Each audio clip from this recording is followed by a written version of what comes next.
Hey everybody, it's David Plouffe. Wanted to give you a quick update today on the upcoming elections. We've seen some improvements out around the country in the last couple of weeks for a couple of reasons. One is Democrats are starting to get more engaged, expressing more likelihood of voting, and the volunteer numbers out in the country have been remarkable. We keep picking up the pace in terms of the number of doors knocked, number of phone calls made, and that's how we're going to produce a better Democratic turnout.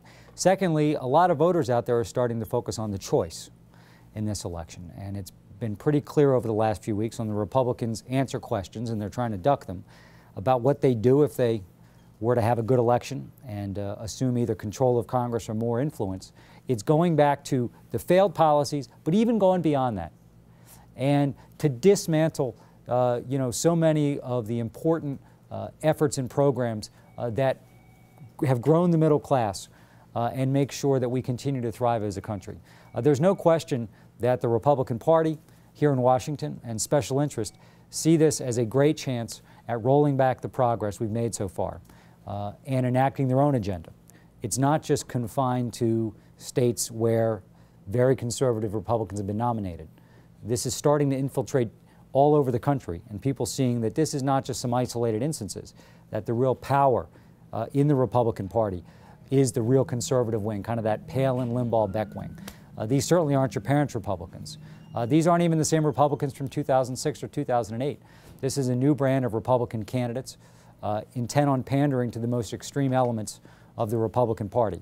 In my home state of Delaware, most people expected Mike Castle to be the nominee, and he would have been very, very tough to beat. We've got a great candidate in Delaware named Chris Coons, but he was the underdog there.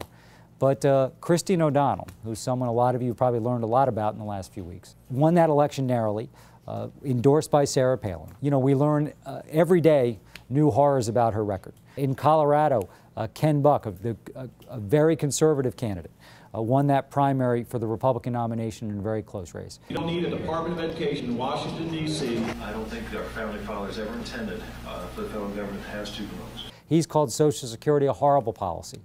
He wants to change the Constitution to keep people born in this country from becoming citizens, some of them. He's called progressives the greatest threat to America. In Alaska, Joe Miller, another Sarah Palin neophyte. But yeah, ultimately, we've got to transition out of the Social Security arrangement and go into more of a privatization. He would phase out both Social Security and Medicare, phase them out, cut Medicaid, and completely eliminate the Department of Education.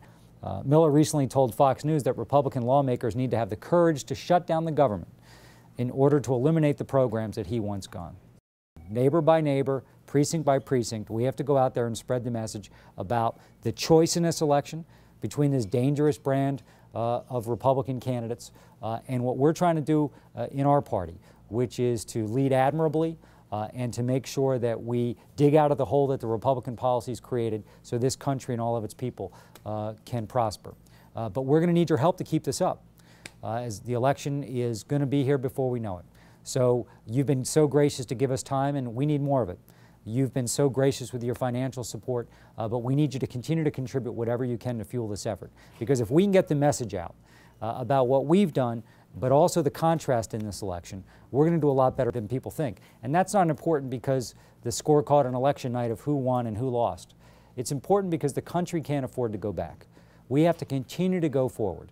And if we can have a better election than a lot of people think, and I think we can with your help, we're going to continue to move this country forward. And we can all be proud of the role we will have played in a tough electoral environment, digging in and doing what's right for our party and for our country.